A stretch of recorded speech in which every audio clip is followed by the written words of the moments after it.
Feliz tarde, gente bonita. Hoy nos encontramos en un domingo de Live con María José con un tema maravilloso que se los voy a presentar a continuación. Y vamos a ver este tema de la inclusión escolar, los errores más comunes de la inclusión escolar. Quien les está hablando en este momento es María José Suárez Nóbrega, especialista en autismo, en el TDAH y en la neurodiversidad. Y hoy tengo una invitada de categoría, a Mari Orteaga, quien es la pionera en inclusión escolar, pionera en que tanto conocimiento en cuanto a la parte legal, en cuanto a los aspectos, el directivo, el docente. Y vamos a ver, Nayesca, ¿de dónde te conectas? Yo voy a colocar aquí errores en... Vamos a ver, gente bonita, ¿dónde se conectan?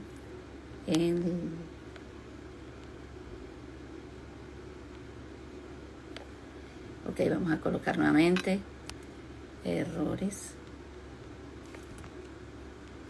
Ok, errores. Ya un momentico que esto se queda aquí preso. Ok, gente bonita, vamos a ver aquí errores en la inclusión escolar.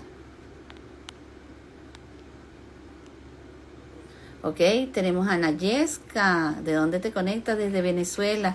A Mauri, ¿de dónde te conectas? Ok, en la inclusión escolar. Y como se los dije, en el día de hoy tenemos a Mari. Mari que nos ha acompañado en varios encuentros. Inclusión escolar. Y ella nos va a dar muchas claves importantes para no cometer algunos detalles en la inclusión escolar. Ok, vamos a fijar el comentario, vamos a ver errores en la inclusión escolar. Uy, ya va, que se pierde errores en la inclusión escolar. ¿De dónde se conecta Lourdes? Tenemos a Mauri, ¿de dónde se conectan?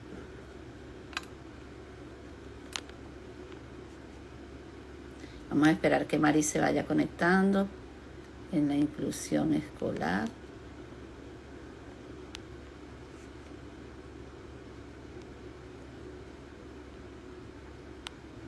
Ok, gente bonita, bueno, saludos a Josmar Guerrero, que también está conectado.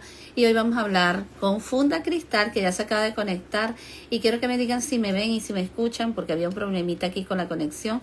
Y bueno, yo sin más ni más voy a dejar de compartir este enlace y voy a buscar a mi invitada, a Mari. Vamos a buscar aquí. Y bueno, vamos a hablar de cosas muy importantes de la inclusión. Lourdes, saludos. A Saiger, también saludos. Y nos vamos a ver aquí en este encuentro para saber cuáles son las connotaciones de la inclusión escolar. Ahora sí me ves. Ahora sí te veo. Sí, porque la salía así como un circulito y entonces para no seguir era mejor cortarlo. Ok, Mari, cuéntame cómo te sientes en el día de hoy, otra vez conmigo. Ay, me encanta cuando me invitas, me encanta hacer estos live contigo que son tan productivos, que dejamos tanta información de valor y que la gente puede seguir viendo dentro de tu cuenta. De verdad que muy agradecida, ya yo me siento parte de tu comunidad. Claro que sí, eres parte de ella. Algo importante que es un tema que la gente lo pide mucho porque hay muchos padres, muchas personas que forman la parte como representante de los niños con necesidades especiales o de la neurodiversidad como tal, que también son especiales, ¿no? Es esta palabra, la inclusión escolar, un proceso que se hace tan complicado para entenderlo, no solamente para ellos, sino para la gente que también está inmersa en el proceso, que a veces tienen detalles que mejorar. Sabemos que esta palabra de la inclusión requiere de mucha conciencia, de humanidad también requiere de concientización y además de apoyo y solidaridad también a la comunidad neurodivergente y también a la comunidad de la educación especial.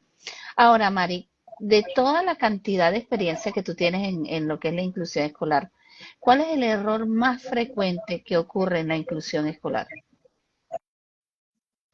Bueno, primero quiero que sepas que me encanta la visión de esta información que vamos a brindar porque es del otro lado. Siempre hablamos en pro de la inclusión, pero ahorita vamos a ver cómo aquellos detalles que pueden estarse cometiendo como errores y no nos damos cuenta. Y eso me gustó muchísimo y te lo dije desde el principio que me parecía que era un enfoque bastante distinto, sobre lo mismo pero distinto. Mira, uno de los grandes errores es, bueno, son muchos, porque en la inclusión cometemos o podemos cometer distintos errores porque son muchas personas involucradas, ¿ok? La inclusión no es solo de la maestra Juanita, la inclusión es de toda la comunidad educativa y ahí incluimos a los padres y representantes, no solo de la persona neurodivergente, sino también de los compañeros de clase, metemos a los directivos escolares, o sea, al final es un conjunto de personas y pudiera darse cualquier detalle en algunas de ellas y a la vez es los recursos que debe de tener la escuela y que muchas veces no lo tiene, es la preparación, porque si bien es cierto que hay una parte de humanidad y de buena voluntad y de todo aquello, si realmente no tienes claro qué es una barrera de aprendizaje y participación y en dónde las puedes conseguir, e incluso entender que tú como adulto referente puedes ser una barrera de aprendizaje y participación y a lo mejor no te estás dando cuenta, pues cuando vemos todo eso te das cuenta que es va un poco más allá de humanidad y de buena intención. Estamos hablando de derechos, estamos hablando de capacitación, de formación que se requiere, que no es una formación una vez al año, sino una formación continua en muchas áreas, en la comunicación asertiva, en la propia inclusión y los derechos inclusivos, en prácticas inclusivas, etc. Entonces te pones a ver y son muchas aristas que hay que tener pendientes. Sin embargo, hay algo que a lo mejor puede ser común a todos y es la disposición, ¿ok? El tener claro si tenemos o no tenemos disposición. ¿Y cómo lo podemos notar? Cuando vemos que no asumimos responsabilidades, sino que como madre yo espero que la maestra Juanita asuma, ¿ok? Como maestra Juanita espero que la dirección me solucione o buscar afuera otra solución porque a lo mejor es el estudiante el que tiene el problema.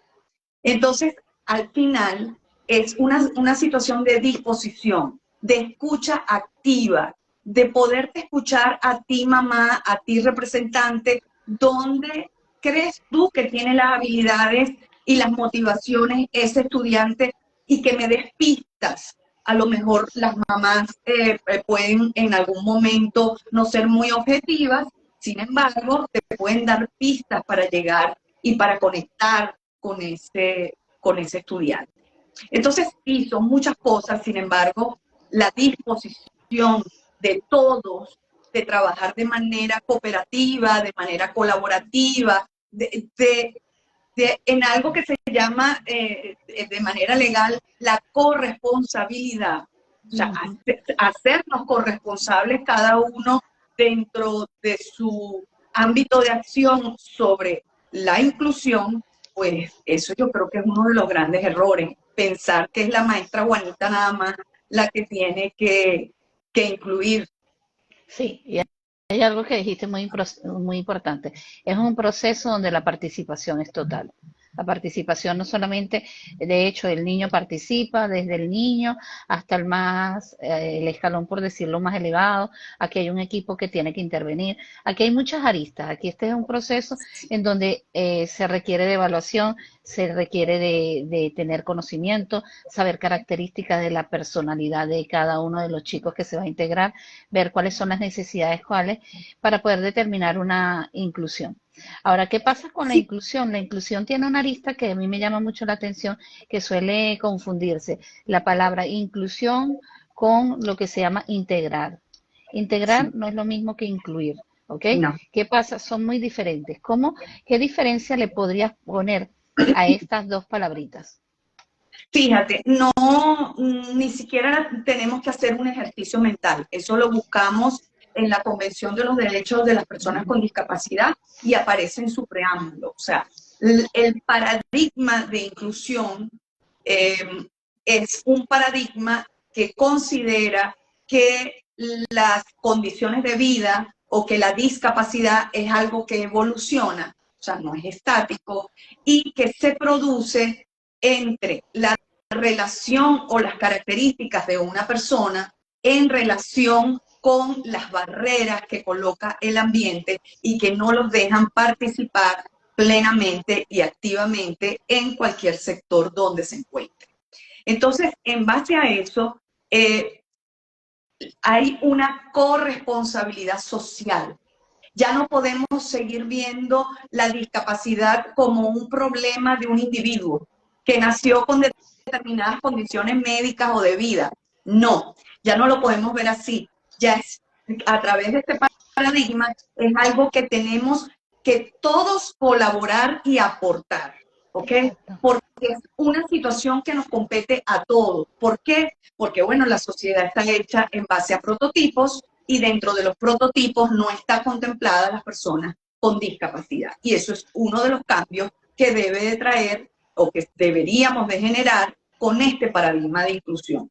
En cambio, en la integración, que es donde nace educación especial y todo lo demás, es otro paradigma, no estaba tan claro como ahora que sale el paradigma de inclusión, y es un paradigma que la persona se va a incluir o va a convivir con su entorno en la medida en que ella procure poder hacerlo. Es decir, en la integración, y esto es algo transversal, en la integración, la responsabilidad de convivir y de incluirse depende de las condiciones del individuo y va a depender si el individuo hace todos sus esfuerzos para incluirse.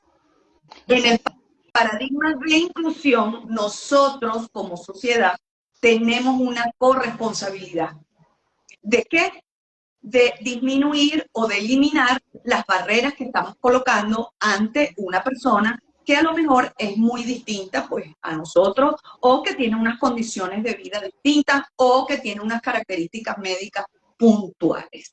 Sí, y hay algo importante que has mencionado, la parte de las barreras de la inclusión, que entre las barreras de la inclusión hablamos de niños que tienen características determinantes y que tienen necesidades importantes que tomar en consideración, y que hoy en día estamos viendo que esta población viene con una cantidad, un componente de situaciones, un componente de biológico que es modificable. No solamente hablamos del niño, por llamarlo así, del niño con TDAH, el estándar del niño de TDAH de antes al TDAH de ahora, igualmente el niño con autismo.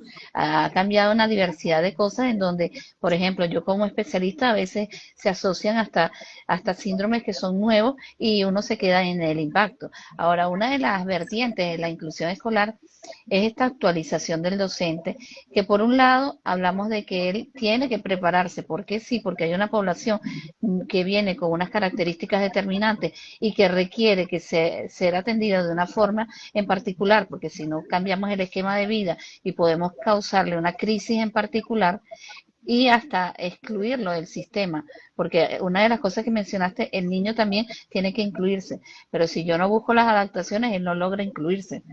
¿Qué pasa? Yo tengo que Fíjate, adecuar componentes. fíjate, el esfuerzo de incluirse no parte de la persona con discapacidad. Ese es el gran cambio de paradigma. ¿Y por qué? Porque siempre a través de la integración ha sido en la medida en que yo supero mi condición, en esa medida yo puedo incluirme. Bajo el paradigma nuestro o el paradigma actual, legalmente hablando y moralmente, pues no viene de la persona, es del entorno. Es decir, y lo vamos a poner como más ejemplos, porque puede prestarse a confusión.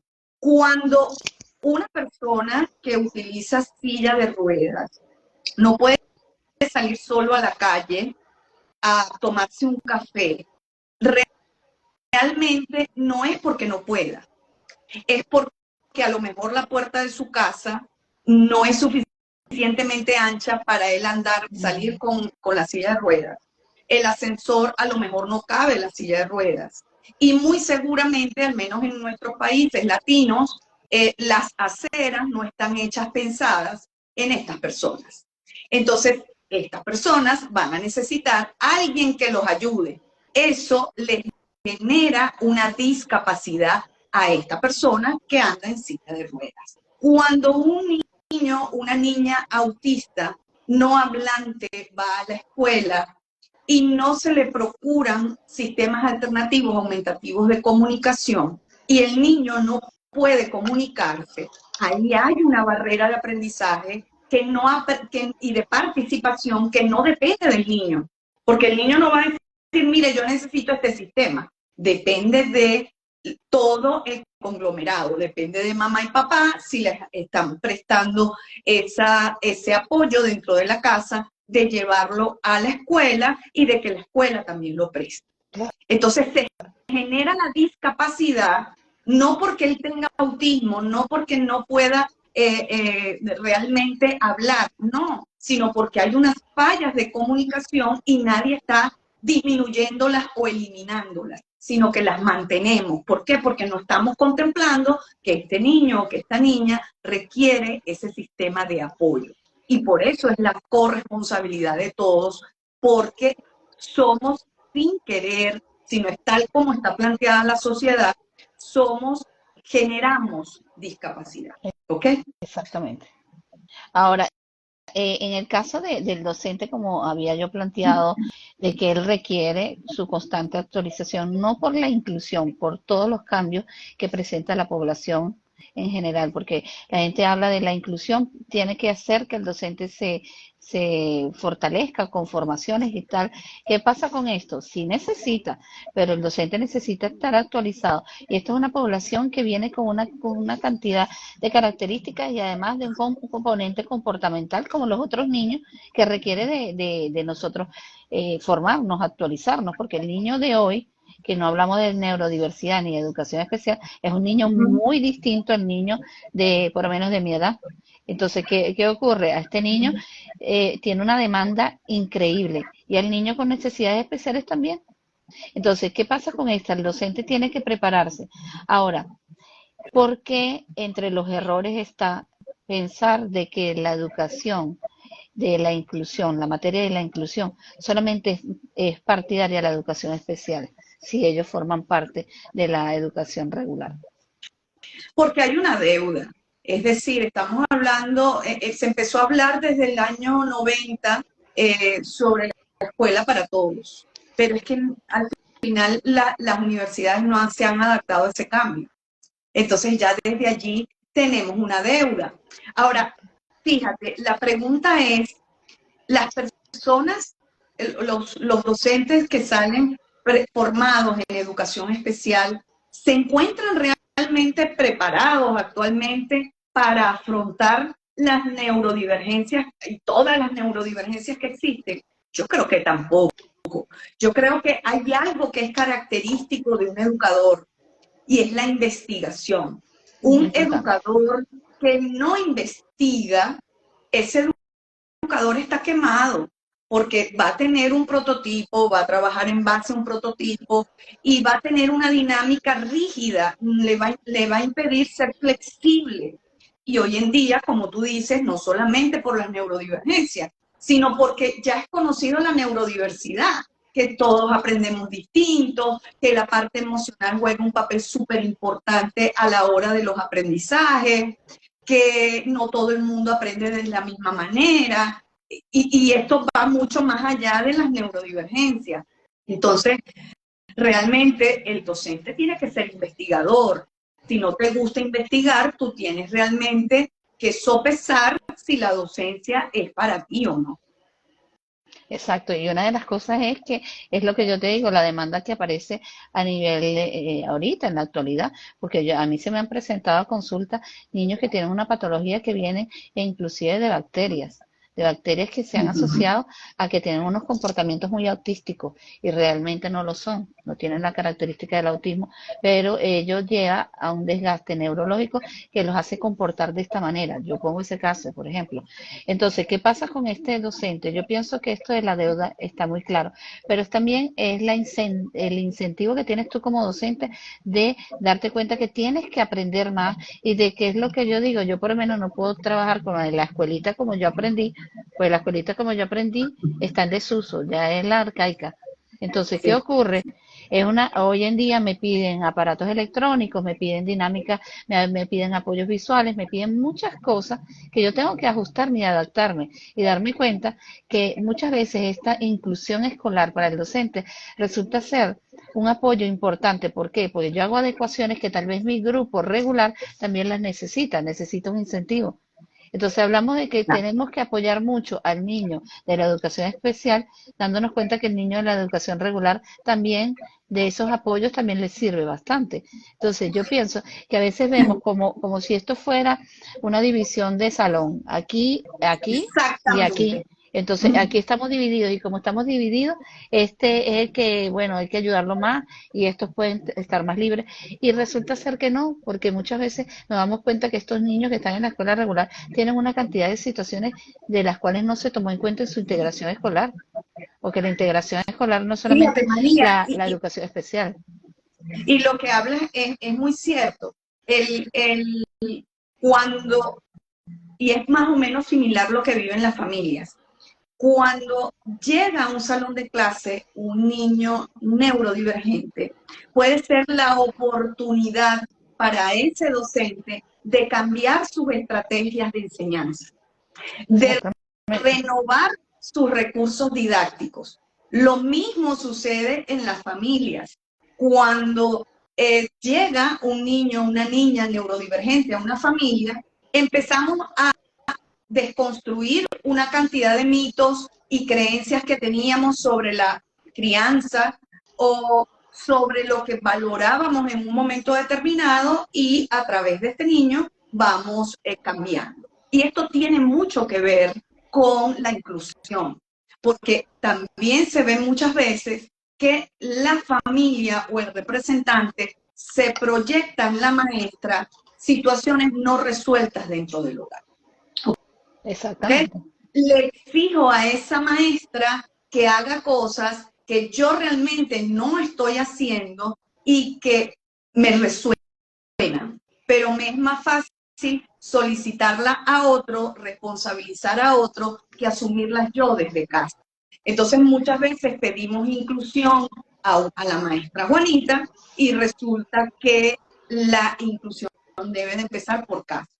Sin embargo, eso que tú dices, volviendo al punto, es un momento maravilloso para revisar lo que son las estrategias o los recursos didácticos, las estrategias de enseñanza que estamos utilizando. A veces utilizan una misma estrategia de enseñanza siempre. ¿Por qué? Porque es la que aprendiste en la universidad, la que comenzaste a aplicar y la que te es más cómoda. Tú lo debes haber vivido, incluso como Claro. especialistas lo vivimos.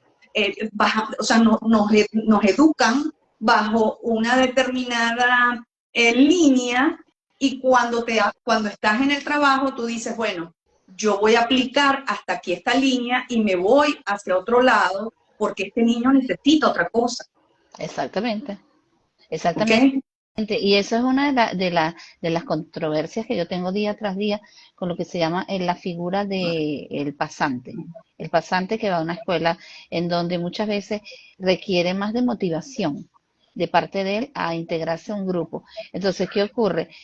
Yo he aprendido también de pasantes que me han dejado herramientas importantes. ¿Por qué? Pues en la medida que se van actualizando. Pero yo pienso que esto es una concientización de parte, tanto del docente titular como del pasante, de tomar en consideración cuántos recursos hay hoy en día que no los habían antes, que puedo yo utilizarlo. Yo puedo utilizar la pizarra, como puedo utilizar las claves visuales, como puedo utilizar cualquier cantidad de recursos y darme cuenta que los hay y que debemos trabajar en una visión. Mira, yo necesito con este chico que él tenga más amigos. Yo necesito que tenga más amigos, que se integre más. Entonces, ¿qué tengo que hacer? Yo de repente ponerlo a colaborar y tomar conciencia de la realidad de la vida de cada individuo, porque también eso yo pienso que hay una falla ahí en los errores de la inclusión, que se piensa en cómo formar académicamente al individuo y no se piensa cómo formar al individuo para la vida. Entonces, ¿qué Ujú, a pasa? nivel Yo, por integral. ejemplo, sé matemáticas, sé todo esto y resulta que tuve que inmigrar y estos conocimientos no me están sirviendo en el momento de la inmigración, sino me sirve más haber tenido algunas cosas de oficio que debería haberles implementado. Y darme cuenta también que yo puedo ser un buen contador, pero no tengo habilidades sociales. También es importante que nosotros tenemos que ver la educación para preparar para la vida. Aquí hay unos comentarios de la profe Alecita que dice, me encantó la frase, si no te gusta investigar, tienes que cuestionarte si la docencia es para ti o no. Hay otro por aquí que dice, Lourdes Carolina, docente en formación permanente, actualizarse. Déjame ver qué otro, Sí. aquí no hay más otro comentario. Ahora, Ojo, este es, ojo, y eso yo quiero que los docentes lo vean como una crítica constructiva. ¿Por qué quiero hacer énfasis en esto? Porque a veces pareciera que cuando hablamos de inclusión, los docentes se sienten, se colocan a la defensiva, como, miren, no, es que no me prepararon, es que no tal cosa, es que, de hecho, he leído comentarios como que todo es culpa del docente, ¿no? muy No es cierto. cierto. O sea, no tienen por qué sentirse así. Tenemos que revisar una serie de ítems, sí. Tenemos que actualizar el trabajo que hacemos, por supuesto, porque hasta como especialistas lo tenemos que hacer. Pero no tomarlo de esa forma, sino vamos a chequear porque la inclusión, y eso es uno de los errores, pretender que la inclusión venga solo de la maestra. La inclusión tiene que estar involucrada la familia, tienen que estar involucrados los especialistas, tienen que estar involucrados los directivos escolares, que son los que Ujú. fijan las políticas, culturas y prácticas dentro de su escuela, no es solamente la parte administrativa. Yo eso siempre hago mucho énfasis porque pareciera que ser director es una suerte, cuando realmente su responsabilidad quizás es mucho mayor que la de la propia maestra. La maestra va a tener que estar presente 6 horas con un grupo, pero al final las políticas y las prácticas las dirigen desde arriba, las dirigen desde la dirección. Entonces, más que cuestionar el trabajo, que definitivamente ser maestra en estos tiempos es como ser papá o mamá, no es nada fácil. Muy cierto, muy cierto. Hay muchos antivalores, hay muchos niños y niñas con situaciones emocionales importantes. Los padres hoy en día están menos presentes muchas veces por la parte económica, que para generar un nivel de vida tienen que los dos salir a trabajar, entonces los niños quedan muchas veces por su cuenta. Todo eso está influyendo evidentemente en la educación. Sin embargo, hay que entender, yo en estos días estaba escuchando a un profesor italiano muy famoso y estaba yo en total desacuerdo con él, porque era algo así como que la parte emocional la logran en casa y la parte académica, netamente académica, en la escuela. No, no. De hecho, esa frase ha sido el divorcio mayor que ha tenido la escuela con la familia, y yo creo que eso es un error en general para la educación, pero muy en particular está haciendo daño en la inclusión. Pretender esa frase que dice que a la escuela vas a aprender conocimientos, matemática, lengua, leer, escribir, Ujú. y en la casa aprendes valores. No es verdad. O sea, tú no puedes separar en parcelas a un niño. Tú no puedes tener a un niño, un adolescente, 6 horas en un ambiente diverso, considerando que solo va a aprender lo académico, si está súper demostrado que la parte emocional juega un papel primordial a la hora de Exactamente. los aprendizajes. Porque si no estoy bien emocionalmente, no estoy presto a apropiarme de más nada porque estoy en un resuelve de una situación emocional. Entonces, considero pues que hay que actualizar todo esto. Evidentemente, los maestros necesitan formación y formación continua, no es un taller de adaptaciones una vez al año, eso no funciona. Exacto. Y también María José, los protocolos. Eh, no sé cómo será en Europa, pero acá en Venezuela, todo lo que es protocolo es así como que no nos gusta, como que sentimos que es un compromiso tener un protocolo por escrito. O sea, hay cosas que ya se han determinado que son súper importantes a la hora de incluir. Una de ellas es que anualmente, independiente que el niño lleve 1 año o 5 años en la misma escuela o 10 años en la misma escuela, al inicio de las actividades escolares, después de las 3 primeras semanas, que es la parte diagnóstica, tiene que haber una reunión de todo el equipo, especialistas, maestros, coordinación, dirección y familia y representantes, con respecto a ese estudiante que tiene una neurodivergencia y cuál es la expectativa de ese año para ese estudiante. Eso cambia anualmente. Sí, pero Entonces, por fíjate ese que mismo, aquí pasa, y disculpa que te no, interrumpa, no, de que ese nivel de cohesión de esos protocolos sí se pueden dar, pero se dan de un 100% se dan un 40%. ¿Por qué? Porque yo hago conexión con el profesor guía de ese niño, más no hago conexión con el docente titular, ni con los docentes que están con él. Entonces, ¿qué pasa? Yo como profesor guía sé cuáles son las necesidades, sé cuáles son las adaptaciones, pero ¿cómo hago a una profesora que tiene una aula de clase grande, en donde no estoy yo diciendo que tiene una aula grande y además un niño con necesidades especiales? No, un niño que requiere de repente un apoyo más fuerte. ¿Qué ocurre si yo me siento como maestro titular, como maestro guía, y le doy las herramientas? Ella puede adaptarse o ver cuáles son porque fíjate, en ese protocolo no solamente es el tiempo de diagnóstico, cuáles son los recursos que tú necesitas, porque de repente la profesora necesita un tutor o la profesora necesita el apoyo de que el niño esté en grupos más pequeños y no en espacios particulares. Esto todo en Europa se maneja más que todo con la figura del profesor guía, que es el que lleva el proceso. Ahora, ¿qué ocurre? Si yo como docente no me informan ni me dicen, yo trabajo aislada y yo trabajando aislada no consigo objetivos. nada, Entonces, ¿qué ocurre con esto? El niño empieza a presentar un componente de conducta que no están acordes a su comportamiento, empieza a tener conductas disruptivas, empieza a molestar en el aula, porque se siente desfocalizado, él no se siente que claro. está en ningún ámbito. ¿Y qué ocurre? Ahí es cuando nosotros tenemos que llamar a capítulo cuáles son las instituciones que a pro van a trabajar con este chico en la materia de la inclusión. Y ellas tienen que trabajar, focalizarse fuertemente. Ahora, ¿qué ocurre? Aquí hay una cuestión, por ejemplo, yo trabajo en la tarde en una escuela inclusiva que es también multicultural. ¿Ok? Ahí tenemos a personas de Pakistán, tenemos a personas de Ucrania, muchos. Ahora, ¿qué pasa con esta gente si no hay un profesor que hable como las personas en Ucrania? O no hay un profesor que hable en Pakistán. Si no hay inclusión. ¿Por qué? No, Porque yo no puedo, entonces, ¿qué pasa? Esto pasa con estos chicos. Sobreviven en un aula de clase tratando de decirme el de Pakistán lluvia y me dice chupa, porque no sabe decirlo de otra manera. Por ejemplo, eso me pasó muchas veces y yo tuve que aprender de él y adaptarlo a él. Ahora el proceso no se lleva bien. ¿Y cuál es el error? Esto que tú estás diciendo, una parte inicial en donde se tome conciencia. ¿Qué componente trae este niño?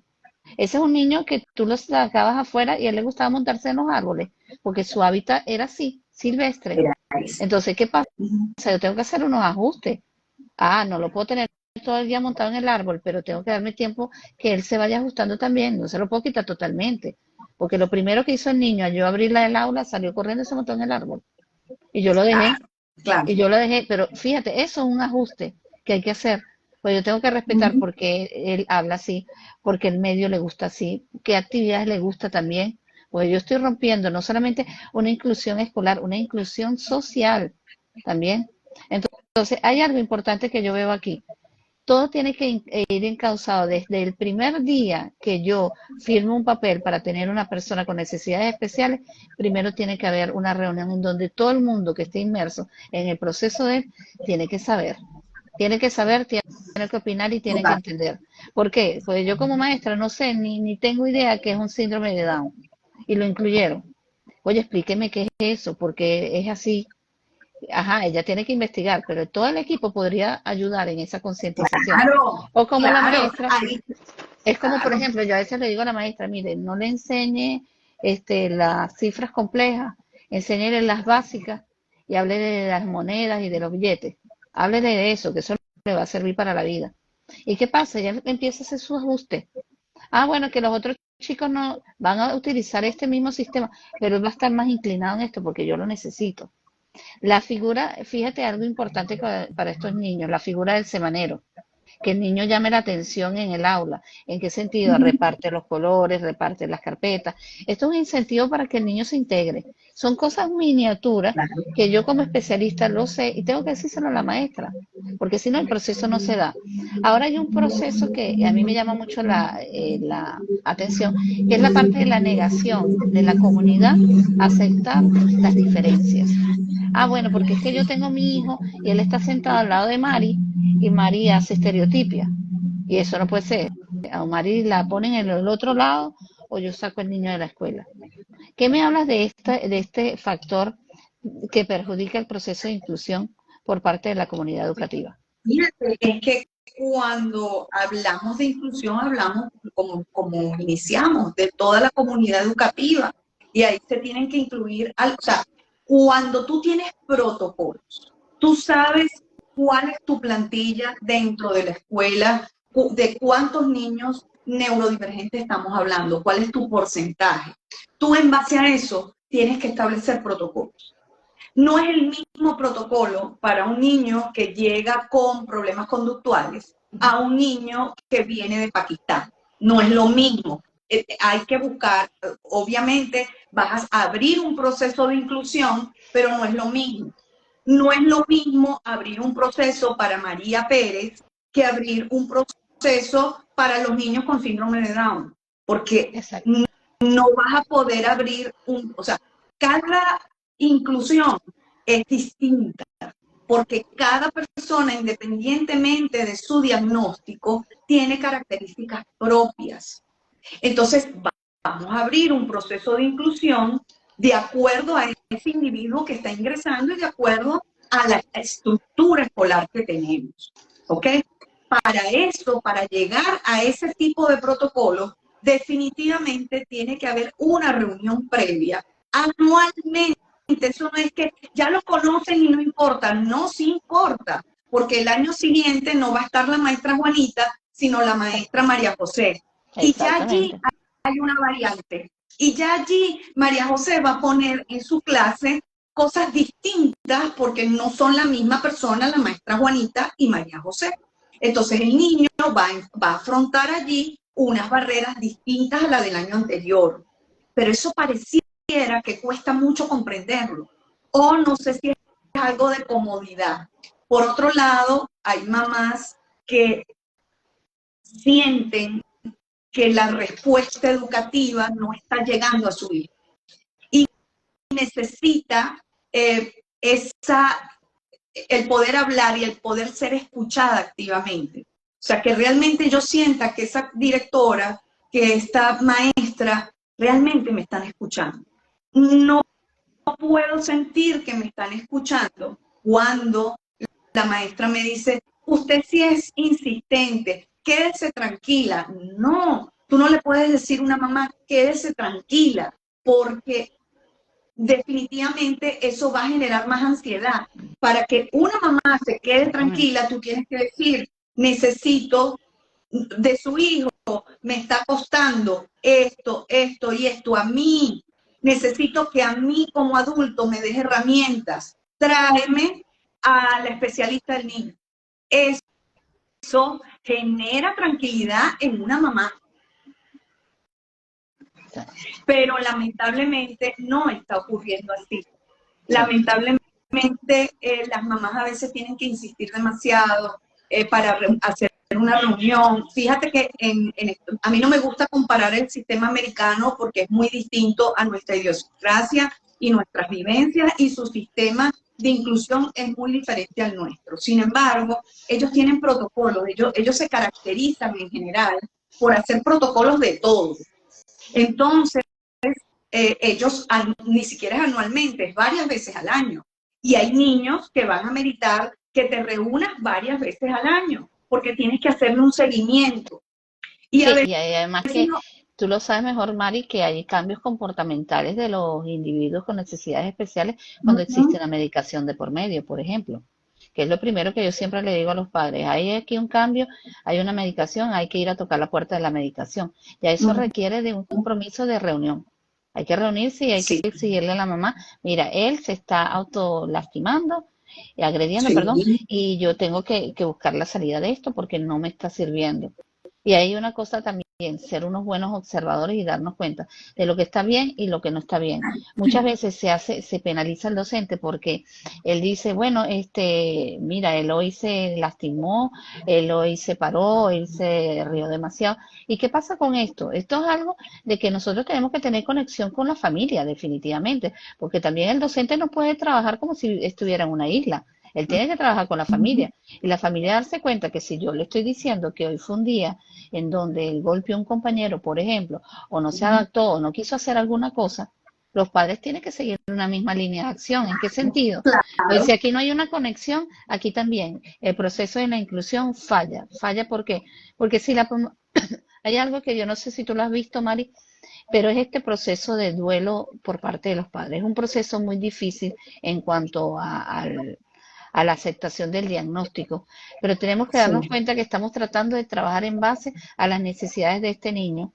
Y hay muchas veces que los padres tienen que tomar conciencia también de que yo necesito una ayuda como padre y buscar una ayuda mira, yo me siento muy mal, mi expectativa que era que mi hijo leyera y no va a leer, pero es un niño muy astuto en otras cosas, en otras competencias, y tomar conciencia de esto, porque también esto es una falla que cae el sistema de un docente. El docente está Claro, enseñando las monedas y la mamá claro, quiere que enseñe la multiplicación.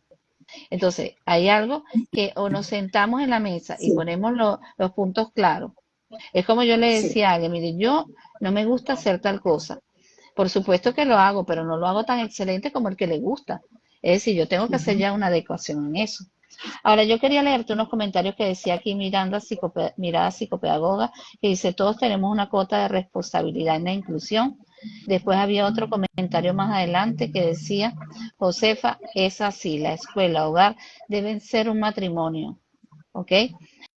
Y aquí tenemos a Aurea Educ, que dice, la emocionalidad en lo académico deben ir de la mano, porque será una dificultad de aprendizaje y muchos me dirán que estoy equivocado. Gracias y confírmenme. ¿Ok? Yo siento que tienen también que estar aunados. Sí, Aquí yo dice, también. profecita, en Chile las escuelas tienen equipos de aula que semanalmente Sí, se realizan a hacer planificaciones diversificadas y protocolos entre especialistas, sí. docentes, así que estamos lejos de la inclusión efectiva. Entonces, hay algo importante, por ejemplo, yo recuerdo en Venezuela se hacían estos protocolos en las escuelas inclusivas, nos reuníamos los viernes, un equipo, y lo hacíamos. Ahora, ¿qué pasa? Es cuestión también de la escuela de focalizarse en una organización. ¿En una organización en qué sentido? Vamos como docentes, bueno, mira, no, la docente trabaja hasta la 1 de la tarde, bueno, hacemos un protocolo que alguien se queda a las 11 a 12 y la maestra se queda haciendo este protocolo con todo el equipo. Pero yo pienso que cada semana es una alternativa diferente de ver de este niño. Cada semana hay algo que podemos evaluar. Y yo pienso que por lo menos o hacerla semanalmente o trimestralmente, o perdón, quincenalmente, debería ser lo más adecuado. Aquí nos dice soft sell, a veces llevas a los especialistas, pero no se hace ningún cambio, ¿ok? Ahí es cuando yo también hablo del Tenemos protocolo que de la hacer organización. seguimiento, tenemos, o sea, a veces ¿qué sucede? Lo he visto. A veces sucede que llegamos a acuerdos en mesa, como está diciendo la, la, la persona que está haciendo el comentario. Llegamos a acuerdos en mesa, nos vamos todos tranquilos y los papás confían y ahí nadie le hace seguimiento a ese acuerdo. ¿Ok? Cuando semanalmente tú tienes que ir, como tú dices, cada 2 semanas, a lo mejor semanalmente para algunos es mucho, en otros casos a lo mejor semanalmente es muy poco, porque acuérdense que cada niño es distinto. Si estamos revisando situaciones de conducta, eso lo tenemos que ver, mira, semanalmente como muy tarde. Entonces, ese seguimiento es parte del protocolo que no se hace, María. Al menos acá no se hace. Mira, a veces cuesta muchísimo cuando solicitamos hacer una visita escolar para ver realmente qué está pasando y ver qué barrera está afrontando ese estudiante, porque a veces hay barreras que la maestra no puede ver.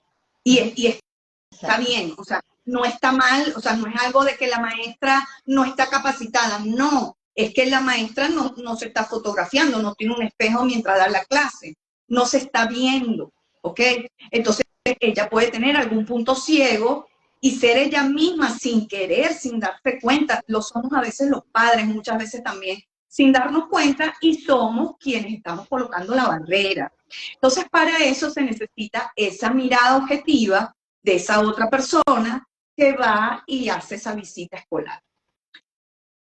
A veces, María, no sé qué pasa, no sé si es que los colegios sienten que es una supervisión para ellos, que la maestra se siente incómoda. No sé cuál es la cuestión mental, porque eso es una barrera actitudinal de creencia. Y para mí me ha costado a veces 3 meses, o sea, todo un lapso para que me den una visita escolar.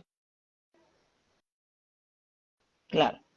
Entonces, ¿cómo hacemos? Sí, sí, hay entonces, una pregunta. Entonces es allí, María, cuando yo digo, tiene que haber disposición, porque es que si es solo de la boca, o sea, si es tokenismo, de la boca para afuera, de llamarme inclusive y de la boca para afuera, decir que sí, que te vayas tranquila, que yo te voy a recibir el muchacho, pues no me va a funcionar. Necesitamos disposición de que si las mamás tienen el recurso, la escuela lo aproveche, porque esos recursos, cuando tú le das un tip a una maestra, ese recurso le está quedando a la escuela, porque esa maestra está en esa escuela. Sí, pero fíjate que una cosa, que es lo que yo veo aquí. Nosotros sabemos cómo es el proceso de inclusión, sabemos que hay que hacer una reunión inicial, sabemos que tiene que estar involucrada ahí equipo técnico, afuera, de adentro, maestra, directivo, coordinadores, ¿no? Hasta responsable del aula, yo diría, hasta si pudiéramos meter un responsable de aula también. Entonces, y la familia también tiene que estar involucrada. Claro. Ahora, ¿qué pasa con esto? Eso se sabe, pero el problema está, yo lo veo desde este punto de vista, que la escuela se llama una escuela inclusiva que no sirve los protocolos estándar. Y ahí viene un problema de situación de Estado a nivel educativo.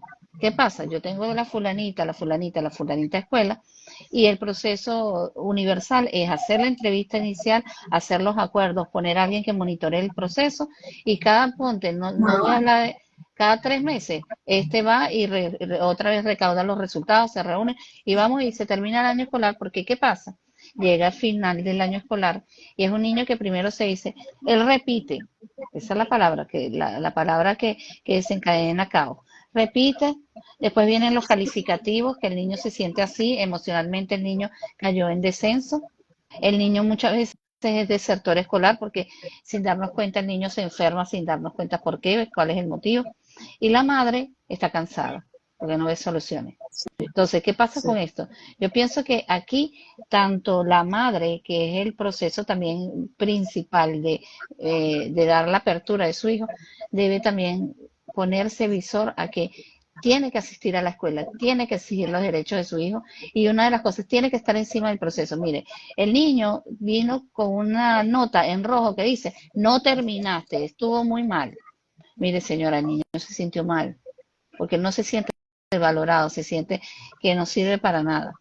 Y esos son detallitos, Mari, en el proceso de la inclusión, que pueden traer una ruina en el niño, porque al final el que sale afectado es el niño. Ahí no es la escuela ni la mamá, es el niño. Yo me voy más allá. Un docente puede, o sea, puede sacar lo mejor de un niño o puede sepultar lo mejor de un niño con un simple dicho, con una simple nota, con una simple gesto o cara. Y tienen que asumir esa responsabilidad. Porque no es que estás viendo al niño una hora, y no estoy hablando, María, de niños neurodivergentes.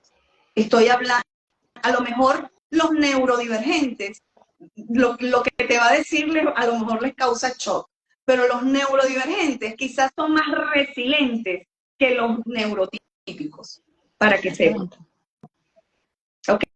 Porque total, el neurodivergente muchas veces tiene la situación de que desde los 2 años está yendo a una terapia todos los días. Ya a partir de allí su sistema y su parte emocional tiene otra estructura distinta a un niño o una niña neurotípico. Ya a partir de Exactamente. allí sus luchas son distintas. Entonces va mucho más allá, Mari. Es decir, definitivamente el trabajar con niños, niñas y adolescentes es súper delicado. Yo trabajo con niños y niñas, o estaba trabajando con niños y niñas por horas, en la parte de atención, por horas. E igual, tú produces en esa hora un impacto sobre ese niño o esa niña. Entonces te Exactamente. das cuenta de la gran responsabilidad que tienes, ¿sabes? Efectivamente, los docentes deben de estar atribulados porque, mira, si las mamás con 3 niños se atribulan, con 30 pues hay que verle la cara. Entonces, definitivamente, los docentes también tienen que ir a su directivo y solicitar recursos, y recursos como el SOS, para que ellos mantengan el SOS emocional de un educador. Un educador debe de tener un apoyo emocional de algún tipo, o al menos algunas estrategias que puedan utilizar en un momento dado, porque a Sí, porque nosotros fíjate que los eso es tan especialistas delicado, nos hace falta. lo que tú has dicho también es tan importante, porque emocionalmente también en el caso del niño que sufra una situación SOS, no sabe atacar a tiempo. Por ejemplo, Eso la puede señora de ser, mantenimiento también participa en la crisis, participa exacto, la profesora del otro lado, participa. ¿Y qué ocurre con el niño? El niño agarra niveles de pánico, niveles de depresión y de frustración que no atención. beneficia. Y si hay componentes que puedan desencadenar algo neurológico, es grave. Ahora, aquí hay una pregunta que ya la hizo Isbeth hace tiempo, que dice, ¿quién se debería encargar de hacerle el seguimiento al acuerdo de la que se llegue en la inclusión? ¿Podría hacerlo los Mira, jefes técnicos, coordinadores de los programas de inclusión? es que aquí, bueno, no sé cómo se maneja en otros sitios, pero la realidad es que aquí no hay una persona que se haga responsable de eso. Entonces, por ejemplo, los papás que vienen a mí, yo le digo a los representantes, tú tienes que ir, dependiendo del caso, cada tanto tiempo y preguntar sobre esto, esto y esto. Y revisar los cuadernos a ver si esto que se acordó se está cumpliendo. Porque, ojo, después que tú haces un acuerdo en acta, y esto también me ha sucedido, que haces un acuerdo en acta incluso de cómo van a ser las adaptaciones, y resulta que a veces los que incumplen son los papás. Muy cierto. ¿Ok? La escuela está presta, la escuela, tú ves que están tratando de enviar información, pero a lo mejor los papás, por las razones que sean, trabajan mucho o lo que sea, pues se dispersan y terminan no haciendo nada. Yo creo que a veces, y lo que voy a decir a lo mejor va a sonar muy duro, pero es lo que pienso y no quiero dejarlo bajo el tapete. A veces creo que para el sistema en general, incluyendo incluso a los papás, es mucho mejor no llevar por escrito nada, sino que como vaya viniendo, vamos viendo, y en un momento dado yo le zumbo eso a la maestra, o le zumbo eso a la dirección, o la dirección verá cómo se defiende. A veces Mira, creo que yo lo que hay un pienso, Mari, componente de eso, yo, al que- menos yo, por estos yo países. pienso que aquí hay un nivel de toma de responsabilidad por parte de las partes, tanto de la parte escolar como la parte de familia. Porque, ¿qué ocurre? Si yo llevo a mi hijo que tiene unas necesidades particulares a que se involucre en un medio que sé que le va a costar, la escuela también tiene que recibir esa responsabilidad y ir de mano en mano. ¿Y qué ocurre? Es como yo manifestaba en la reunión, no vamos a llamar que sea el directivo, todos llegan a un acuerdo. ¿Quién va a tener el tiempo y la disponibilidad del proceso? Se llega a un acuerdo y debe haber un seguimiento.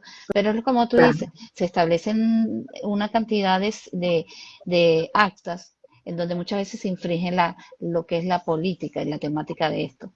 Ahora, otra de Ujú. las cosas es, yo soy muy clara con los padres y le digo, si el proceso de inclusión no se lleva adecuadamente y ya tocamos la puerta, es mejor buscar otra oportunidad en otro lado.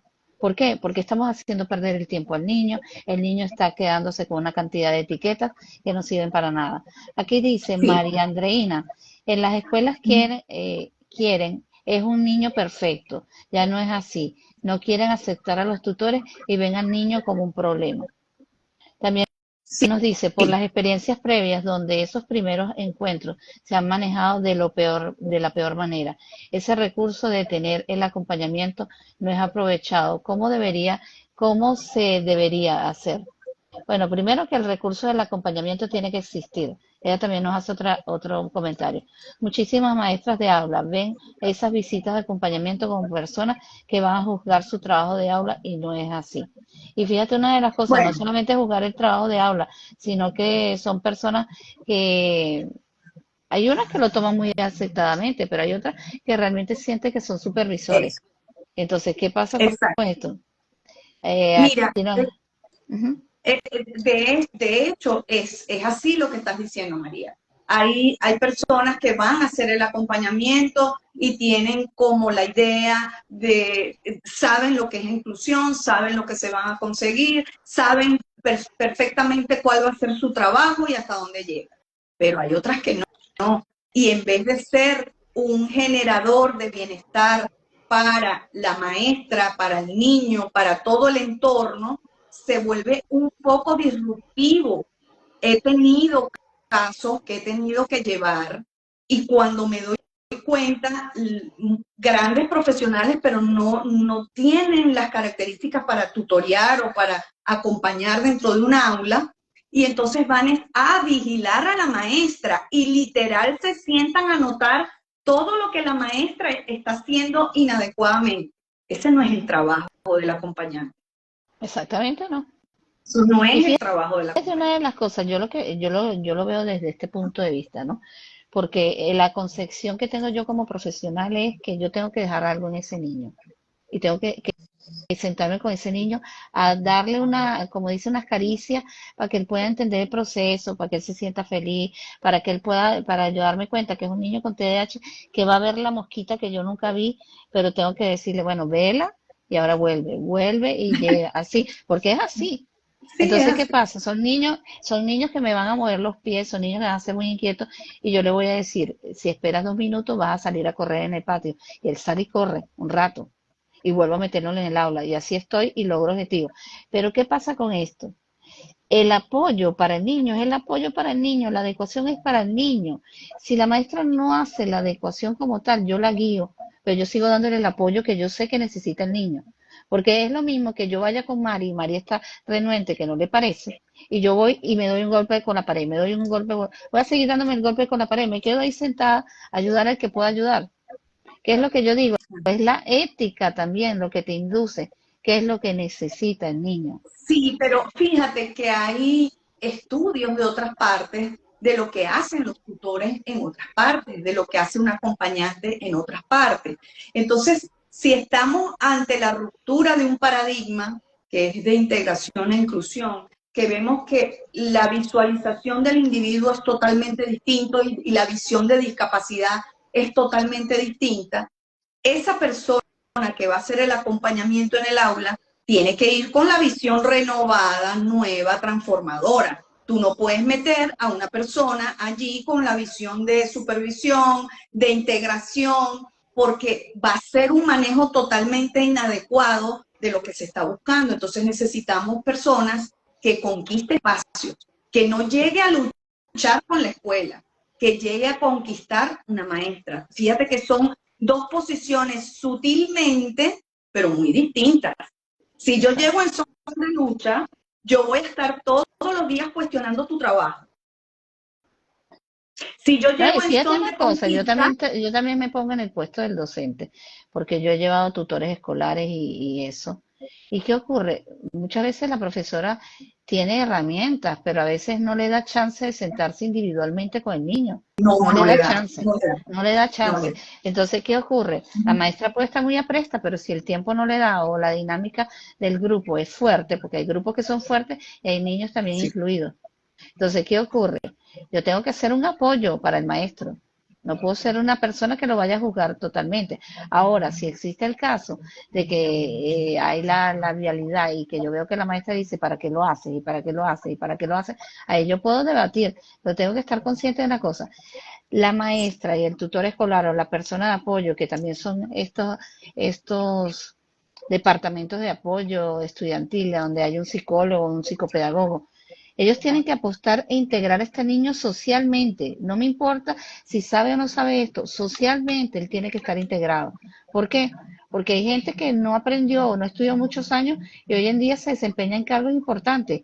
Bueno, en el comercio, en que hicieron una empresa, pero hacen un desempeño. Entonces yo tengo que darme cuenta que yo tengo que apoyarlo. Y hay un punto que yo quería tocar contigo, era el papel de la integración escolar de la familia en este rol escolar. La familia primero tiene que ser apropiarse del proceso. Segundo, estar consciente de su realidad. Otra es divulgar su realidad y lo que pretende con la realidad, pero realidades que sean viables y lógicas. Concientizar al Claro. docente de lo que considera que el niño no se logra o que no se alcanza. Por ejemplo, yo siempre le digo a una maestra, ok, yo tengo un niño que mi mamá me dijo que la mamá me dijo que quería que él aprendiera a leer, pero cuando él sale al patio, tiene la bragueta del pantalón abajo, tiene las trenzas desatadas. Entonces, ¿qué ocurre? Ajá, no sabe leer, pero tampoco aprende lo básico, porque no nos ponemos a hacer nudos para verlo de la lazada del zapato. Entonces, son cosas muy básicas, pero también hay que ubicar al padre. Mira, yo creo que esto es una realidad, que él no ha pasado este proceso como para irnos para otro. Ahora, ¿qué papel juega la familia y cuáles son los errores más frecuentes de la familia? Uno de los errores que yo veo es buscar competencias que al niño le cuestan demasiado y enfrascarse en esto que no lo va a adquirir y lo voy a frustrar. Bueno, eso que dices es ciertamente un error frecuente y creo que viene por la comparación. Como familias, como madre, como padre, y en general, esto no es solamente en neurodivergencia, sino en general, tú ves que en cada grado hay competencias entre las mamás. Que mi hijo ya lee y escribe, no, que mi hijo lee y escribe, pero 3 veces más que el tuyo, no, pero es que mi hijo lee y escribe en inglés, ¿ok? Y son niños neurotípicos. Y a veces queremos llevar esto mismo al niño neurodivergente, tratando de mostrar lo inteligente que es.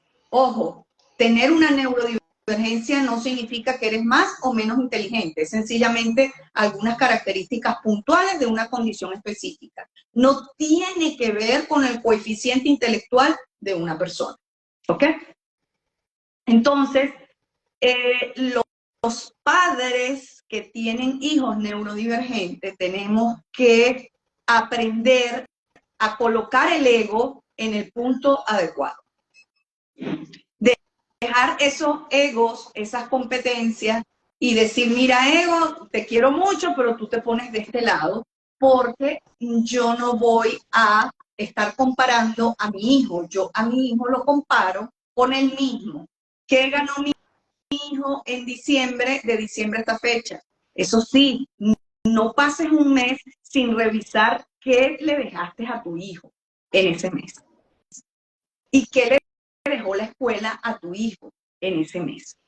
Entonces, sí, eso que tú dices es muy cierto. Siempre hay una demora porque los papás necesitan un tiempo para la aceptación, ¿ok?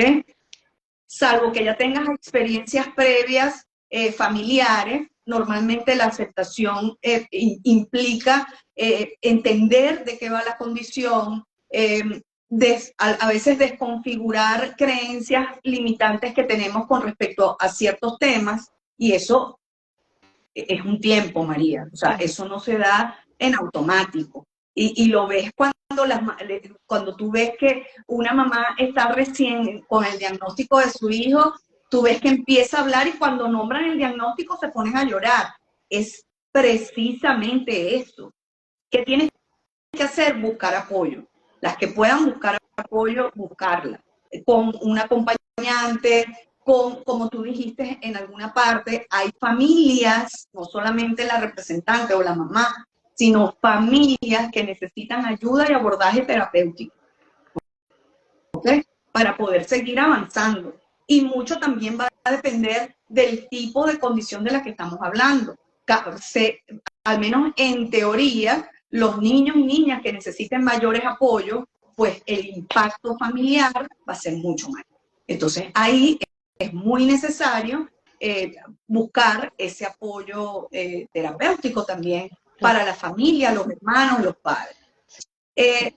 Definitivamente sí, cuando las mamás no están claras y yo quiero que mi hijo multiplique y todavía no sabe sumar, pues ahí lo que vamos es a forzar un aprendizaje y creo que es misión más que de la maestra, es misión de un especialista explicarle eso a los papás. Sí. Mira, tu hijo está en este punto, vamos a hacer adaptaciones hasta que llegue a este punto y poder seguir. Repitencia, eso va a depender. Una repitencia no es solamente la parte académica para decir, bueno, el niño tiene que volver a cursar el primer grado. Bueno, pero ya va. Él tiene amigos, emocionalmente, cómo él se comporta con el entorno, tiene sentido de pertenencia con su entorno, el entorno tiene sentido de pertenencia con él, lo invitan a piñatas, lo invitan a jugar, pasa el recreo con los otros niños. Entonces, mira, si tú a todo esto me estás diciendo que sí, tú no puedes pretender que a un niño neurodivergente lo vas a nivelar y entonces repite para que se nivele. Eso no funciona así. Hay niños neurodivergentes o niñas neurodivergentes que no se van a nivelar, que van a seguir siempre su propio ritmo. ¿Y qué vas a hacer? Lo vas a poner a repetir indefinidamente, entonces le dañas toda la parte emocional, ¿ok? Para preservar una parte académica que a lo mejor se nivela y que a lo mejor no. Entonces, allí eso hay que verlo muy, con mucho atino. Yo pienso que también aquí tiene que haber, compenetrarse las dos partes, la parte educativa con la parte familiar, para poder entre unos y otros conocerse a la misma forma. ¿En qué sentido? ¿De qué trato de decir con esto? Yo, por ejemplo, veo que tengo un niño que tiene un TDAH, vuelvo a nombrar el TDAH por nombrar alguna etiología, y veo que el niño, oye, demanda bastante, el niño también requiere más atención, hay que estar apoyándolo constantemente y yo lo tengo una cierta cantidad de horas y la madre lo tiene muchísimas más horas. Y también nosotros hacer una cierta ajuste o adaptación en cuáles son las labores que él tiene que cumplir en casa. Porque por ello voto de repente también a esta familia con una cantidad de cosas en donde yo prefiero decirle, mira, dile a él que no se puede parar sino cada 5 minutos al sentarse a comer y lograr este hábito del nivel de permanencia en la actividad, permanencia en la actividad. Yo prefiero hacer cuotas o objetivos muy pequeñitos, pero que tengan alcance y en donde no exista la presión. ¿Por qué? Porque aquí hay un nivel de culpabilidad muchas veces por los diagnósticos como padres. También hay una cuestión de concientización de que es difícil un niño neurotípico en la familia. ¿Por qué? Porque hay otras expectativas de los padres. Que después haya adaptaciones, sí las hay, pero las expectativas iniciales son esas. Y también yo puedo decir, llega un niño a tu vida para enseñarte más, pero no sabía que tenía que enseñarle tanto, ¿no? Entonces, ¿qué ocurre con esto? Es también darle una cuota de beneficio a este padre de que no todo lo que pasa en el proceso del niño en la escuela es terrible. Mira, él se rió bastante, él disfrutó bastante la actividad, bueno, se escapó del aula, se escapó, pero estuvo en los momentos que estuvo, Mira, participó a su manera. Una de las quejas principales de los padres es, Mari, no hay yo qué hacer porque todos los días tengo 3, 4, 5 quejas de la maestra. ¿Por qué? Porque nos colocamos en el plano de que eso es un desconstructo que hay que hacer, de que el niño evolucione igual que el resto del grupo. Exacto. Entonces, evidentemente, de ese niño que a lo mejor por su condición va a evolucionar distinto, o ese niño que a lo mejor no tiene condición, pero que es más movido, esos son los niños que tienen queja y queja y queja, y no es eso. Se vuelve un círculo vicioso donde se afecta el autoconcepto del niño si es pequeño, luego se proyecta en la autoestima de ese individuo. Hay que revisar, porque incluso las maestras a veces sin querer, lo acabo de vivir con una familia, que la maestra se queja todos los días de la niña y la mamá todos los días la regaña, la castiga, la deja así y la pone a hacer la actividad castigada. La niña le dijo un día, mamá, no quiero seguir yendo a la escuela. Yo le dije, claro, o sea, ella relaciona o sea, toda su vida nefasta tiene relación con lo escolar, porque no se queda en la escuela, o sea, aparte de que la maestra se encarga de recordarle a cada rato que no puede, que es desordenada, que no escribe completo, entonces llega, lo repite delante de ti y tú como mejor opción como mamá, pues hasta que se lo hice ver, su mejor opción era seguirla castigando en casa. Yo dije, bueno, es que ponte a ver, si fuera conmigo, yo haría lo mismo, no quiero ir más nunca a ese lugar, porque ese lugar lo que me trae es problemas, y no puedo con eso. Sí, y no, y hay una cosa muy clara, que tú tienes que enseñarle al padre también cosas alternativas, porque por ejemplo tenemos esta inclusión escolar en donde dejan a estos niños mucha cantidad de tiempo en las escuelas. ¿Y qué ocurre? Son niños que Eso sucede. se fastidian muy rápido. ¿Por qué? Porque es el mismo cuadrito donde yo estoy, es la misma maestra todo el tiempo hablándome de lo mismo. Cumplí una cosa, pero ya estoy fastidiado, quiero dormir o ya estoy irritado, ya no soporto más un minuto más con el lápiz en la mano. Tenemos entonces que hacer un ajuste ahí y decirle, mamá, tenemos que buscar la manera de ponerlo en una Ya. terapia, que él salga, que se adapte a otra cosa. ¿Mm? También es Pero ¿qué importante sucede? hacer esto. Allí también viene es la expectativa de los papás. No, como tú eres escuela, tú tienes que recibir mi hijo a toda la jornada académica, pero ya va, el daño a quién se lo estás haciendo, a la escuela o al niño. Hay niños, sobre todo cuando están ingresando a primer grado o quizás ingresando a principios en la escuela, hay niños que todavía no tienen conductas básicas, ni siquiera los primeros pasos de una conducta básica, no tienen a veces ni atención conjunta. Entonces están en un salón por estar en el salón. Allí yo no comparto que se deje un niño toda la jornada completa. Ahí yo lo que comparto es justo lo que tú estás diciendo. Vamos a colocar una inclusión escalonada, así la llamo yo, 2 horas, y lo demás lo completamos, así sea con 1 hora de terapia, no llevártelo de una vez a la casa. El niño va agarrando habilidades, al menos esas habilidades básicas, y entonces yo voy eso se va a ir notando en las 2 primeras horas, entonces yo le voy alargando su jornada académica. No estoy de acuerdo, acá en Venezuela están implementando algo que se llama horario mosaico, es decir, me lo traes 2 o 3 veces por semana. Con eso no estoy de acuerdo. ¿Por qué no estoy de acuerdo? Porque no estás ni siquiera haciendo una rutina diaria ni al niño ni a la familia, sino que 3 días, 4 días no voy y 3 días es que voy a la escuela, porque la semana tiene 7 días. Entonces ni siquiera la rutina de acostarte a 1 hora determinada, levantarte a 1 hora determinada la estás haciendo, porque es mentira que el día que no va, la mamá lo va a parar a las 6 de la mañana, eso es mentira. Entonces, realmente ese horario mosaico no beneficia ni siquiera para la adquisición de hábitos. Es preferible todos los días 2 horas.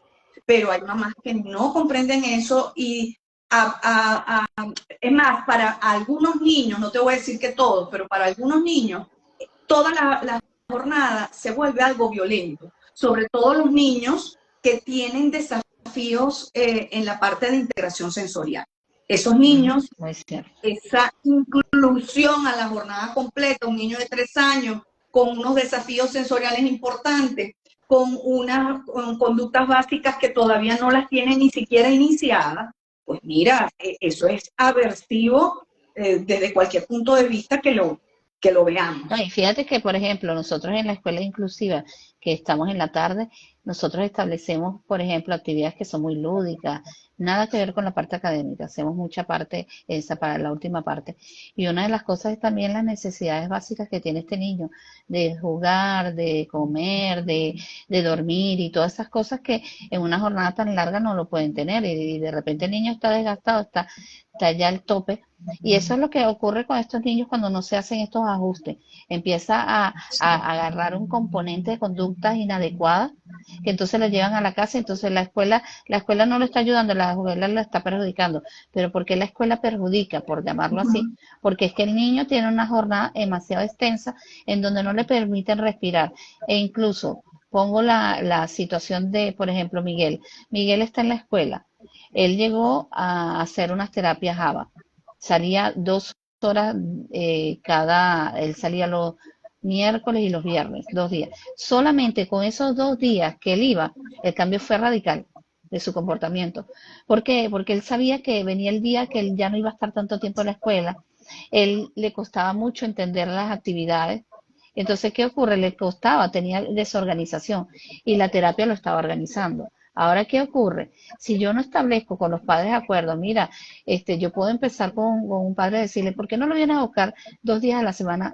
No a las 5, sino a las 3:30. Ya yo le estoy restando tiempo. Voy haciendo ajustes hasta que el niño tenga la esperanza de sentirse cómodo. ¿Ok? Aquí llegaron 2 preguntas que dice el horario mosaico en Venezuela se da en el sector público por las condiciones económicas que están inmersos en el ministerio.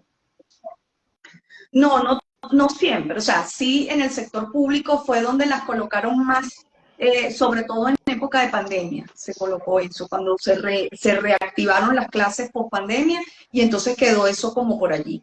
Pero hay escuelas privadas que también lo hacen sobre pretexto de que el niño vaya ganando habilidades para su inclusión total. Yo particularmente, te repito, no estoy de acuerdo con ese tipo de horario. Sí estoy de acuerdo en hacer una introducción escalonada en algunos niños con perfiles muy específicos y pues si tienen la oportunidad de seguirlo trabajando en casa y tienen que haber un trabajo en conjunto porque en la neurodivergencia no puedes esperar nada más la madurez, que es lo que hacemos con los niños neurotípicos, que a veces por madurez e imitación van ganando habilidades. No, con el niño neurotípico tenemos que empezar, en neurodivergente, tenemos que empezar a trabajarlo de manera conjunta para que realmente adquiera la habilidad y la generalice en todos los entornos.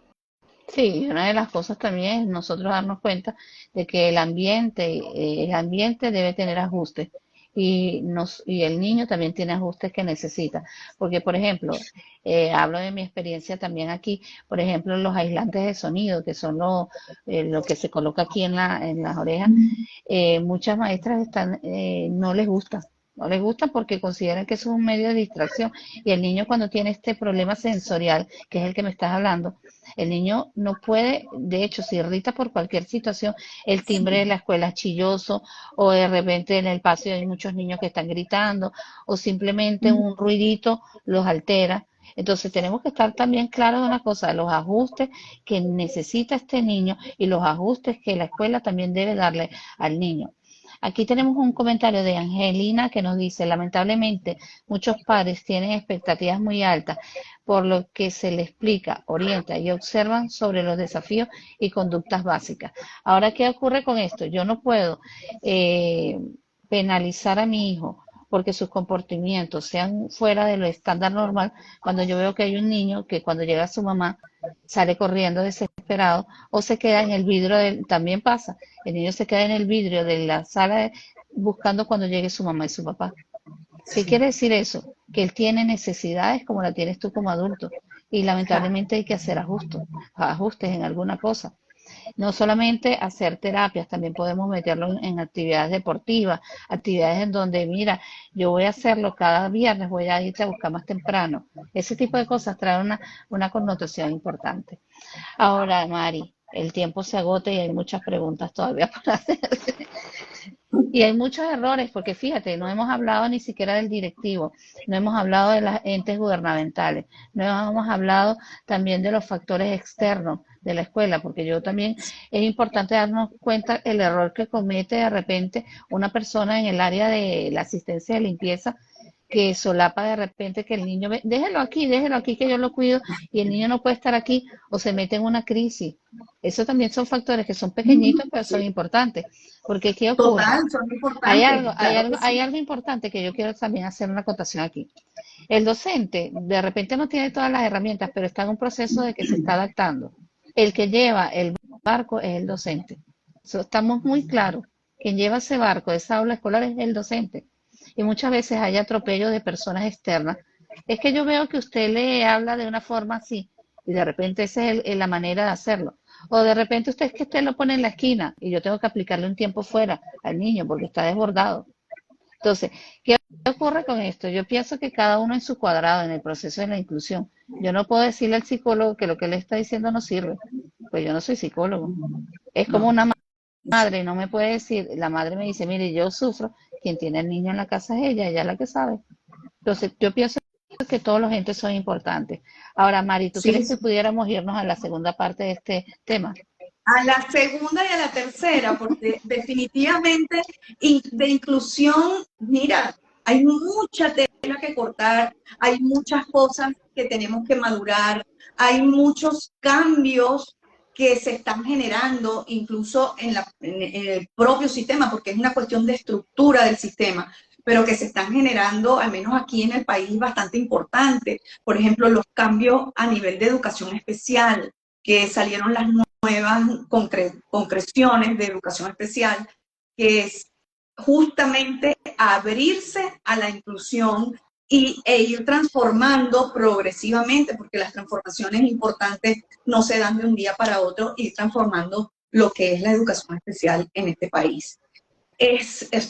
Podemos pasar meses hablando sobre justamente Exacto. sobre inclusión porque es un tema, mira, no hemos hablado ni siquiera de barreras específicas que pueden existir en un momento dado. Entonces, claro que nos vamos para el siguiente live Ok, gente contigo, bonita, ¿qué ustedes María. opinan mientras yo sigo comentándole algo aquí a Mari? Hay una cosa que también yo pienso que es importante. Primero, tener la visión en la inclusión de la preparación para la vida. Y segundo, que hay algo se le olvida mucho a la educación especial, que es el futuro de este individuo. ¿Por qué? ¿Qué pasa? Él de repente llega un momento que me rinde, pero puede haber un momento que llega hasta allí su componente cognitivo, por llamarlo así, y él aprende una cantidad de conocimientos, pero de repente llega hasta allí. ¿Qué pasa con esto? Nosotros también tenemos que hacer un estudio muy exhaustivo de cuáles son las necesidades que podemos ajustar a esta población, qué podemos pedirle a esta población. ¿Por qué? Bueno, porque si de repente no son buenos en la parte comercial o en la parte de estar inmerso en una compañía, de repente en otra actividad que sea ya sea, no sé, siembra o buscar visualizar O esta población. deportiva, actividades. Hoy en día hay una variedad de oficios, de actividades que son, aparte de todo, son lucrativos y a veces mucho más lucrativos que una profesión. Está la fotografía, está el, el ser chef, que claro, necesitas estudiar para ser chef, pero igualmente está el asistente No, y para el asistente chef. de andares también para ayudar a ordenar cosas en un local. Exactamente. Hay por lo menos El ayuda deporte, comunitaria. Hay muchos de el, estos el- niños que tienen esta capacidad. Por ejemplo, tenemos la trisonomía 21, que son una población tan simpática que puede llegar a cualquier persona y puede ser ayudante de apoyo social. También tenemos la manera de... pero fíjate que no es bueno y es chévere dejarlo en este espacio, no condicionar a la persona por el diagnóstico, ¿ok? Fíjate que de la trisonomía 21 tenemos personas que ya se han graduado, por ejemplo, en México de abogados. Entonces, si lo pudo una, pueden muchas más. Tenemos profesores universitarios, tenemos personas que representan esta condición como legisladores en España. Entonces, definitivamente hay modelos con trisonomía 21, ¿ok? Exactamente. Hay deportistas con trisonomía 21 cuando, que tú decías, bueno, mucho ha variado lo que es la forma de mirar el TDAH o el autismo y el síndrome de Down también. Ya no es lo mismo porque hay una cantidad de apoyos, hay una cantidad de evolución que hemos tenido a nivel instrumental y de muchas formas de tecnología, etcétera. Está la neurociencia que se ha dedicado a estudiar todo esto y definitivamente no podemos poner un techo. Entonces, Sí, y mira, hay fíjate que yo te muchos voy a poner aquí oficios. un ejemplo. Yo sigo una persona en las redes sociales que tiene una parálisis cerebral y la chica tiene un dominio en el arreglo, en su arreglo personal que es increíble. Hay cosas que yo he visto que ella hace que yo no lo sabía hacer y yo ahorita lo aprendí a hacer con ella. Entonces, fíjate, yo creo que las barreras de la inclusión se derrumban cuando uno ve este tipo de cosas y sobre todo cuando la mentalidad de ellos es yo tenga lo que tenga, sigo. Aquí hay algo importante que dice psicotriam PZO, que dice, eso es importante, saber hasta qué punto llegar con ellos, hasta qué punto exigirle a nivel cognitivo, porque hay padres de estos chamos que lo que más le importa es que aprendan a leer, sin tomar en cuenta las habilidades para desarrollarlo. Entonces, ¿qué pasa? Quiero Ah, decirte algo con respecto a la lectoescritura. La lectoescritura son estrategias o recursos didácticos y estrategias de enseñanza, ¿ok? Que sirve de mucho, obviamente sirve de mucho porque está generalizado en el mundo. Sin embargo, fíjate que acaba de salir una información en periódico de una jovencita que se graduó de bachiller con altos honores y no sabe leer ni escribir, es analfabeta, así mismo lo colocan. ok. ¿Por qué? Porque está en otro país y le dieron otras estrategias de enseñanza, me imagino videos y otras formas de hacerlo. Y se graduó con honores. Entonces, definitivamente hay un techo mental que es nuestro, ¿ok? Exactamente. No es de los demás. Entonces tenemos que progresivamente ir desconstruyendo todo eso que consideramos que es único, que no se puede hacer de otra manera. Y con respecto a los talleres laborales, a mí me encantarían talleres laborales, pero que estuvieran adaptados a más allá de una carpintería o de una orfebrería. O sea, tiene que ser adaptado a la nueva época. O sea, si hay personas que quieren ser ayudantes de un profesor de fútbol, o que quieren seguir jugando, o fotógrafo, asistente de cocina, X. Lo Sí, que y esa fíjate que persona eso desee. también es una cuestión de la mentalidad a nivel educativo, que no estamos preparados totalmente para la preparación de las personas en oficios, sino en universidades, en carreras, en profesiones, y realmente los oficios son necesarios, porque hay cosas que hace la Claro, gente con oficio, por ejemplo, yo no sé arreglar carteras ni poner tapas a un zapato, y eso tienes que tener un oficio, tienes que saberlo hacer, claro. no es solamente ponerlo. Entonces yo Y pienso que alguien te enseñó a eso. Alguien te exacto, enseña eso. Normalmente el papá, si es zapatero, enseña a los hijos a lo mismo. O sea, si no, tienes que buscar un sitio donde prepararte para eso, pues. exactamente. Bueno, Mari, quería que me dijeras en qué parte de las redes sociales nos podemos encontrar. Saludos a María Elena, que también se conectó ahorita. Ay, saludos, me abandonó.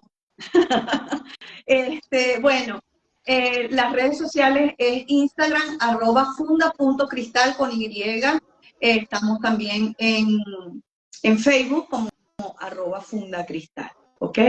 Entonces ¿Ok? por ahí se pueden contactar también a través del perfil de Instagram, pueden llegar al WhatsApp de Funda Cristal y por allí pueden hacer sus preguntas que siempre respondo. En las medidas de mis posibilidades siempre les respondo. ¿Tú podrías escribir allí el nombre del perfil? Bueno, Sí. hoy nos conectamos con un tema maravilloso, los errores de la inclusión escolar, y quién más nos podría dar una idea más amplia que María Orteaga, una mujer maravillosa que siempre nos ha acompañado y siempre nos deja el legado de que todo depende de la actitud que tengas tú para llevar el proceso de la inclusión. Aquí no Sí, solamente el factor de los que forman parte, sino cómo llevan mentalmente el proceso de la inclusión. sí, El éxito del sí, proceso de la inclusión depende de cuál es el apoyo que vas a brindar, hacia dónde quieres que vaya el proceso y concientizar que todos son importantes. Aquí no hay culpable, ni uno es más ni uno es menos, sino que todos son necesarios. Así que gente bonita, nos vamos a ir para una segunda parte con este tema, porque hay muchos errores todavía que conversarlo. Y quería leer un último un comentario que pusieron por aquí. Excelente programa. Los docentes necesitamos herramientas y por ende actualización para abordar la diversidad de condiciones. Creo que había otro por aquí más enfrente que dice muchísimas gracias por esta formación. Bueno, ahí tienen el perfil de Funda Cristal, tienen que seguirlo y nos vemos entonces en otro domingo de Live con María José. Muchísimas seguro. gracias. Muchísimas gracias, María José. Me encanta estar contigo. Muchísimas gracias por estos programas y por utilizar tu ventana para divulgar esta información que a mí me Claro que parece sí. que es muy valiosa para todos y empodera sobre todo a las familias, a las escuelas y a los docentes. Muchísimas gracias, María. Gracias, chao. Bravo.